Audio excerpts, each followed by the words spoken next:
जैसा कि मैंने आप सबको बताया था कि दिवाली के बाद मिथिलांचल में त्योहारों का सिलसिला शुरू होता है।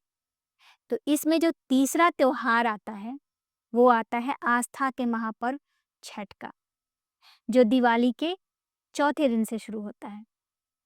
आज के दिन नहाए-खाए का जो व्रत होता है, वो किया जाता है। नहाए-खाए यानी जो पवनैतिन होती हैं, वो सुबह-सुबह अच्छे से नहा के यानी हेड बाथ करके वो अच्छे से तैयार होती हैं, नए कपड़े पहनती हैं, मांग में सिंदूर भरती हैं, माथे पे बिंदी लगाती हैं। हाथों में चूड़ी नहीं, लहठी पहना जाता है। मिथिलांचल में लहठी का बड़ा महत्व है। कहते हैं लहठी बड़ा शुद्ध होता है। हर व्रत, हर त्योहार में मिथिलांचल में लहठी का उपयोग किया जाता है। तो आज के दिन व्रतिन लहठी पहनती हैं और पैरों में आलता लगाती हैं। उसके बाद घर के जो गोसाउनी होती हैं, मतलब कुल देवता का पूजा करते हैं। पूजा करने के बाद घर के बड़े बुजुर्गों का आशीर्वाद लिया जाता है। यहाँ पे साज श्रृंगार से मतलब ये नहीं है कि तैयार होना है। साज श्रृंगार से मतलब है कि हमने अपने शरीर को पूरी तरह से शुद्ध किया और व्रत करने के लिए तैयार किया है। पूजा से भी मतलब यही है कि अपने मन को भी मैंने व्रत के लिए तैयार किया है।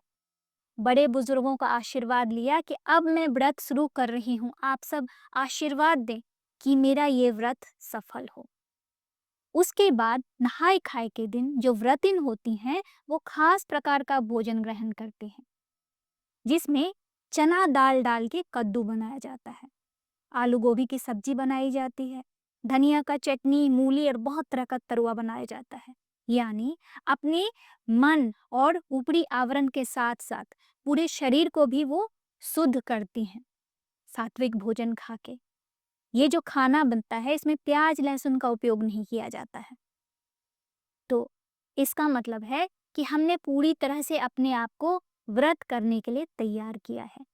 साइंटिफिकली भी प्रूवन हो चुका है कि कोई भी बड़ा व्रत करने से पहले अगर आप अपने शरीर को पूरी तरह से शुद्ध रखें, भारी भोजन नहीं करें, हल्के भोजन से शुरुआत करें, तो व्रत अच्छे से होता है। तो यहाँ भी यही मकसद है और कुछ नहीं। उसके बाद आता है अगला दिन खरना का, जिस दिन घर आंगन को अच्छे से साफ सुथरा किया जाता है और जो पवनैतिन होती हैं, जो व्रतिन होती हैं, वो सुबह सुबह नहा धो के स्नान करके फिर से कुल देवता का पूजा करती हैं और पूरे दिन निर्जल व्रत करती हैं, जिसमें पानी का एक बूंद भी नहीं पिया जाता है। और फिर शाम को 6-7 बजे के बाद खरना का पूजा किया जाता है और खरना के पूजा में मिट्टी का चूल्हा उपयोग किया जाता है, जो नया होता है। पुराने चूल्हे पे प्रसाद नहीं बनाया जाता है और ये चूल्हा भी सिर्फ खरना के लिए यूज होगा, अगले दिन प्रसाद बनाने के लिए यूज नहीं होगा।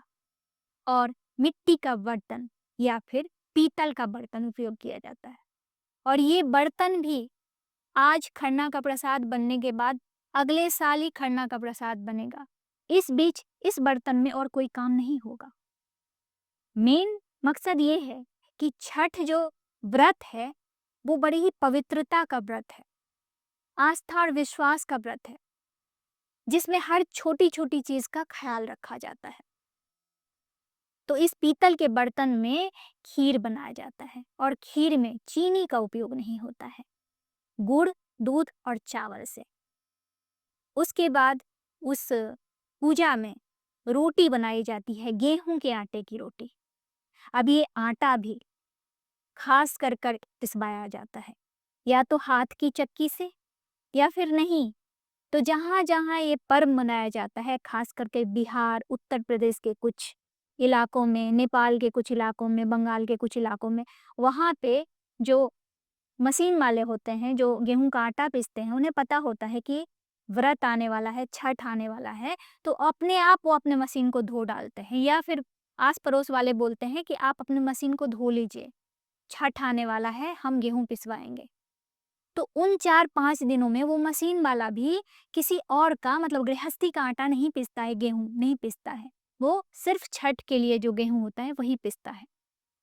तो वो पवित्रता से तैयार किया हुआ आटा, उसकी रोटी बनाई जाती है, छोटी छोटी रोटियां।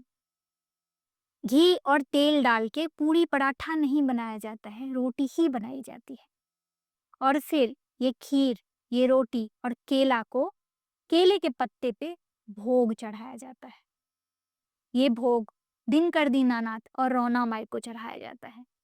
छठ में एक दिन जो देवता हैं वो माता के रूप में पूजी जाती हैं और अगले दिन दिनकर के रूप में यानी पुरुष के रूप में पूजे जाते हैं। ये मैं आगे आने वाली सीरीज में आपको बताऊंगी। वो पूजा होने के बाद जो व्रतिन हैं वो घर के सारे मेंबर को बुलाते हैं। सब लोग आके प्रणाम करते हैं भगवान को। घर के ही नहीं, आस पड़ोस के लोग भी आते हैं, बुलाया भी जाता है और अपने मन से भी आते हैं। छठ के लिए हर कोई उनका प्रसाद पाने के लिए, उन्हें प्रणाम करने के लिए तैयार होता है, क्योंकि छठ एक ऐसा पर्व है जिसमें लोगों को बड़ी आस्था है, बड़ा विश्वास है। लोग ऐसा मानते हैं कि छठ ही एक ऐसी पूजा है, एक ऐसा व्रत है जो बड़े से बड़े बीमारी को भी ठीक कर देता है। बड़े से बड़ी विपत्तियों में भी छठ का सहारा लेते हैं लोग और उससे उबरते भी हैं। बात ओवरऑल विश्वास की ही है। उसके बाद वो जो व्रतिन होती हैं वो सबको प्रसाद बांटती हैं और उसके बाद वो खुद वहां पे बैठ के जो भी बना हुआ है खीर, रोटी और केला जो प्रसाद चढ़ाया गया है वो खाती हैं। वहीं बैठ के खाना खाती हैं, वहीं बैठ के वो पानी पीती हैं। वहां से उठने के बाद वो फिर से पानी भी नहीं पिएंगी और कुछ खाएंगी भी नहीं, उनका व्रत फिर से शुरू हो जाएगा। तो ये हो गया खरना। इसके बाद अगले दिन के बारे में मैं कल बताऊंगी। आस्था और विश्वास के इस महापर्व के सफर में आप सबका स्वागत है। बने रहिए मेरे साथ छठ की पूरी जानकारी के लिए। चलिए अब आप सबसे मिलती हूँ अगले वीडियो में। जय हिंद।